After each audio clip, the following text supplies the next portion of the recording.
Baptism is one of those things that is one of the joys to celebrate in the church as we celebrate new life, but we remember the new life we have in God, the forgiveness of sins, that chance to be a new creation. So we remember our own baptism. Every time we celebrate a baptism here, we remember that God is for us. So who can be against us?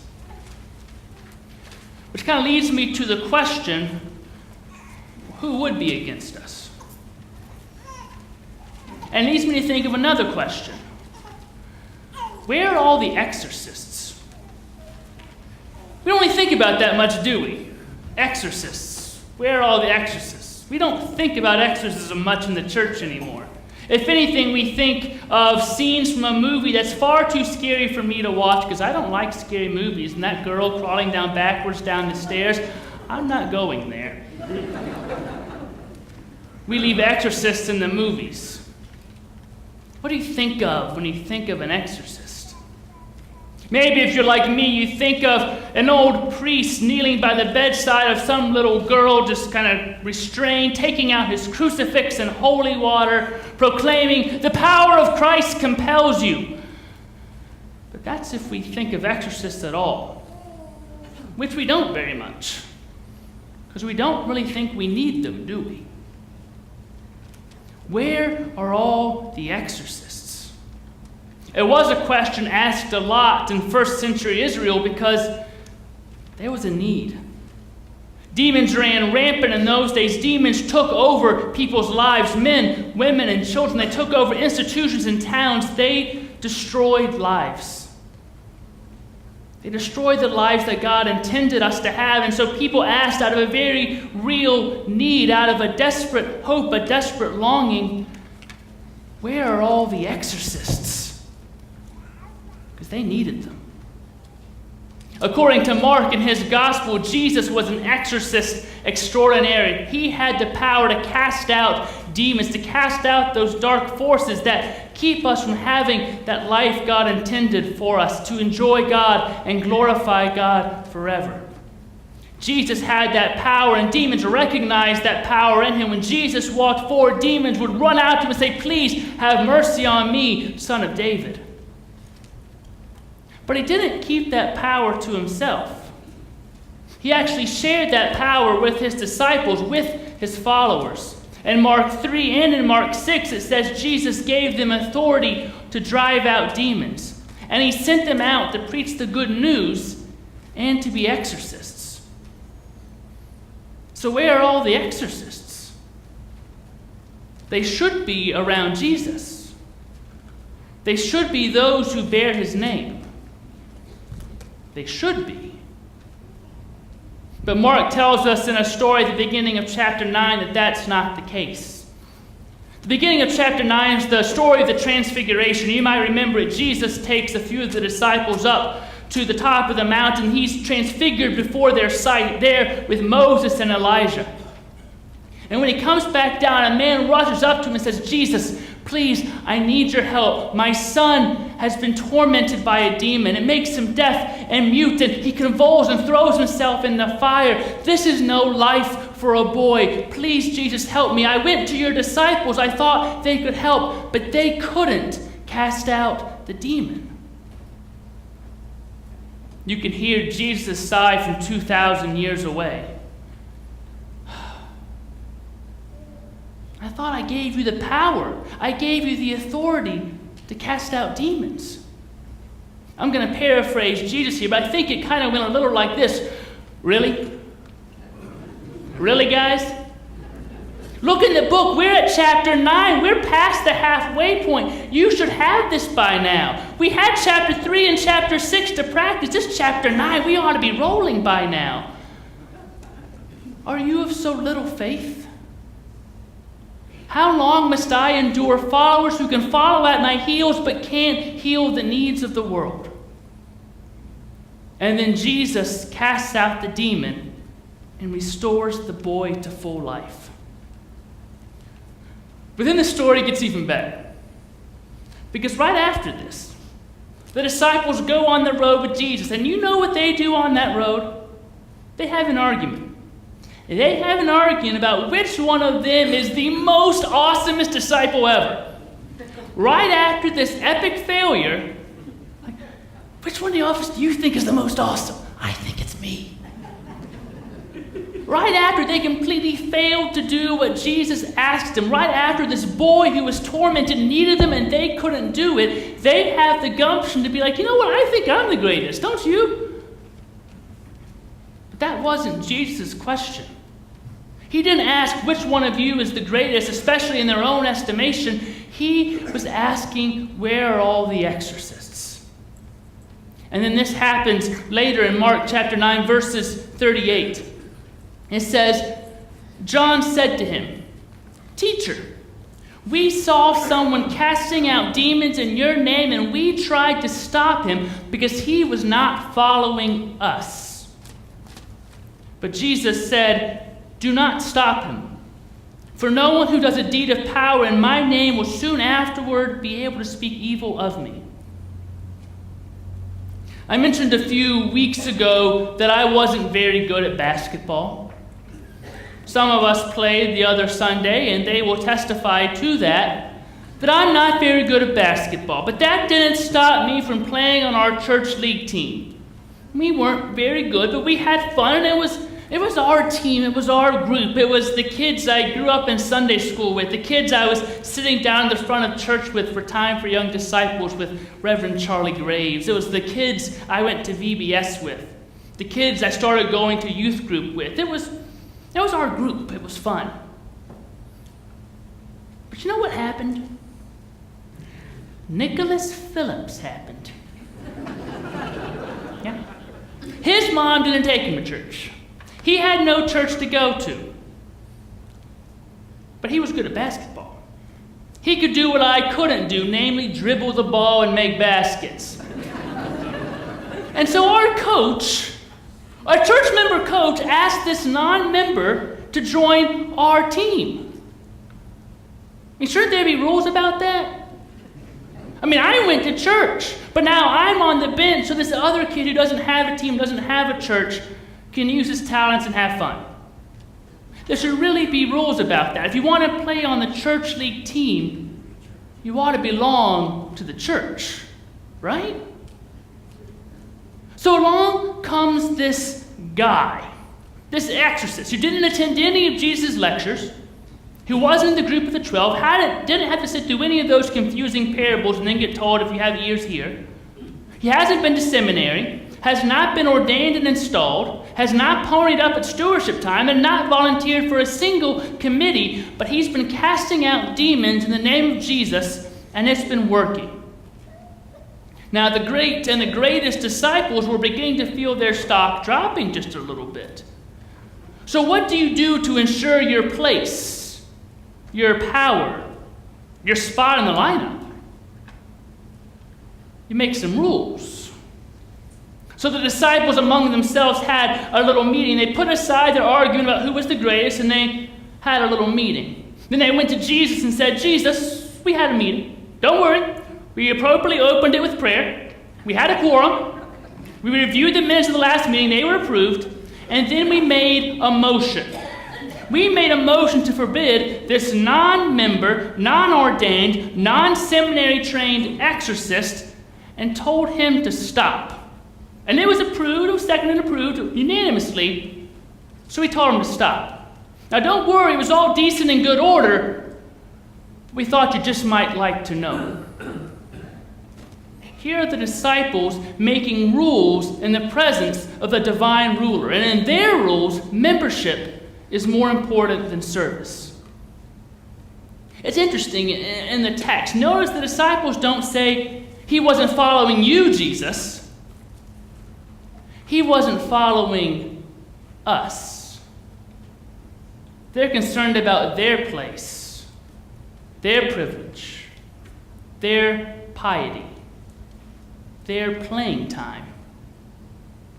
A professor of mine said it's all about standards, really.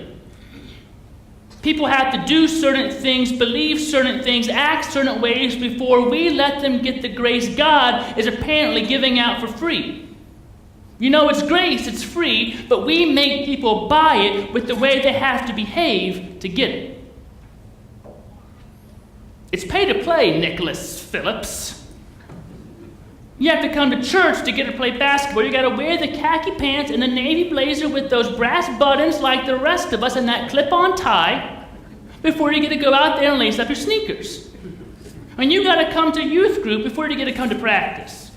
You need to take your turn saying the prayer before dinner of our spaghetti or pancakes before you get to go out there and make three-pointers. Am I right? I mean, this is church league basketball. It's not for anyone who wants to play, gets to play, available to all. What would that look like? What would a team look like then? I mean, what would our community of faith look like if anyone who wanted to get in could get in and get God's grace who were then in? I mean, it would be a community, it would be a world completely beyond our control. It would be a world where all those lines and dividers that mark some people as insiders and some people as unfortunate outsiders, those would be gone. It would be well like heaven. Oh. Mark told this uncomfortable story about insiders and outsiders, disciples and exorcists, because he wants the church to know. He wants us to know that for Jesus, being a servant of God isn't about membership. It's about exorcism. For Jesus, it's not about belonging to a group. It's about imitating him, whether that's through exorcising demons, feeding the hungry, loving the unloved, or standing up to the powers of this world. The disciples could worship and follow Jesus, but they couldn't stand with him and stand in his stead when he gave them the power to do so. When he asked them, just stay awake with me, they fell asleep. When he gave them the authority to drive out demons, they failed. When he asked them to stand against the powers of the world, the powers of the cross, they just ran away. And here stands the exorcist. While the disciples argue about who is the greatest follower, who has the best music, the biggest Sunday school classes, the nicest buildings, the most young families, the exorcist is busy challenging the demons of self-abuse and child abuse and domestic abuse. While the disciples are worried about someone who's not part of them doing stuff, the exorcist is busy exposing racism and transforming minds. While the church fusses over who can and cannot serve in God's name, the exorcist is busy casting out sex trafficking from our world and hunger from our world, one child at a time. He's still exorcising. Where are all the exorcists? If the disciples had their way, they'd be barred from the church. Maybe that's why it's so hard to find them. The irony is Jesus wanted his church to be full of exorcists. Christ wanted to leave exorcists in his wake so that whenever demonic forces of prejudice, injustice, hate, greed, or terror raised their heads, exorcists would be there to knock them back down into the pit out of which they climbed. That's what following Jesus is all about. That's what imitating Christ is about. Christ exposed the demons in his time. Christ challenged those demons, and Christ cast out those demons. You see, Christ died on the cross to expose the demons of tyranny and injustice. Christ died on the cross to challenge the demons that claimed humanity was not worthy, couldn't belong to God, was lost, had no reason being forgiven. Christ died on the cross to cast out those demons of sin and death so that they no longer had ultimate power over any child of God. Christ commands us and gives us the power to seize the demons of our time by the throat and to cast them out.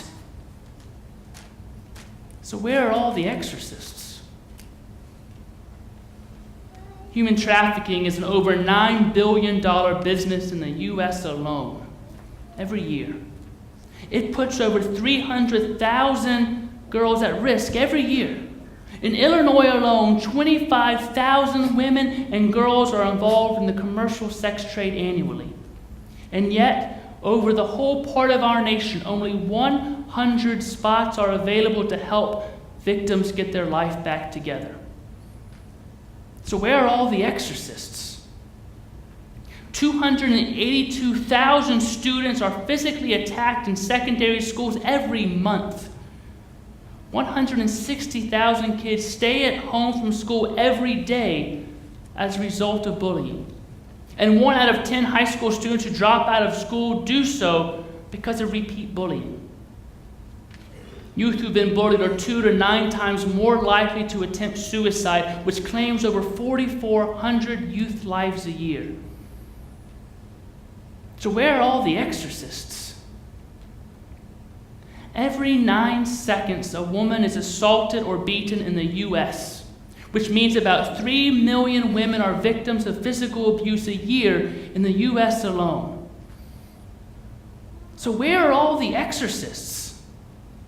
And we can go on citing statistics and stories about the demons that plague our world, from inequality to misogyny. I can reference all the gun crimes in downtown Peoria, the war crimes across the world in Syria, the economic crimes of Wall Street or Washington. But at some point, we have to stop wringing our hands about what they're doing and decide what we're going to do about it. Because the cross we look to, the cross we wear, the cross we thank God for is not just a symbol for use inside the church, reminding us of our salvation, that we can feel secure in that. There's a reason we think of exorcists holding out a cross, because we believe there's power in the cross, don't we? The cross reminds us that Christ took on the powers and took on the demons, and Christ defeated them.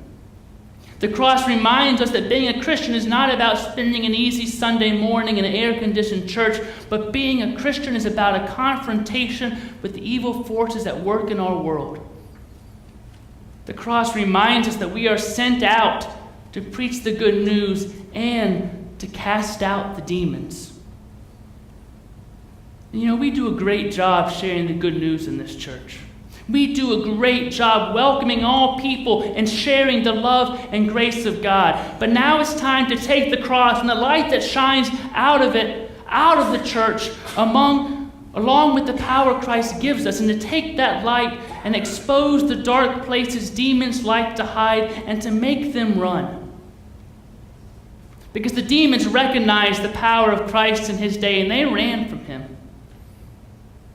I believe they'll do the same for us.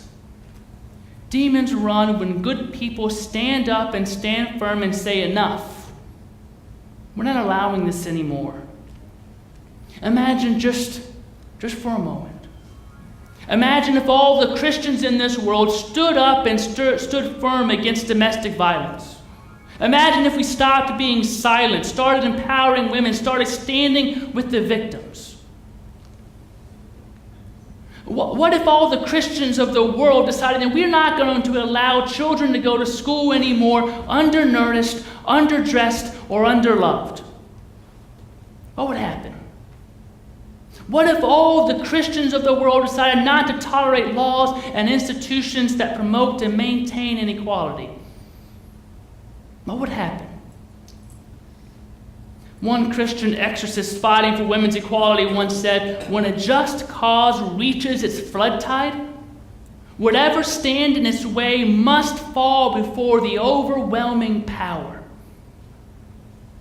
Can you imagine the overwhelming tide of 2 billion Christians stand together and saying, enough, no more, no longer, this will not be tolerated? So where are all the exorcists? Because demonic forces of all kinds still run rampant across this land, just as they did in Israel 2,000 years ago. People still ask out of a very real need, where are all the exorcists? Where are all the people who will help me get my life back? Jesus gave to his disciples, and through them gave the church the power to exorcise the demons of our day. So what are we going to do with our portion of that power? When we leave here and we see what we see on our drive home, when we read what we read in the Journal Star, When we watch on CNN or Fox or MSNBC, what are we going to do? Wouldn't it be great if whenever demonic evil forces threaten God's people, exorcists went forth to meet them? So where are all the exorcists? Christ believes they're right here. Christ needs them to be right here. To go out there and cast out the demons. Amen.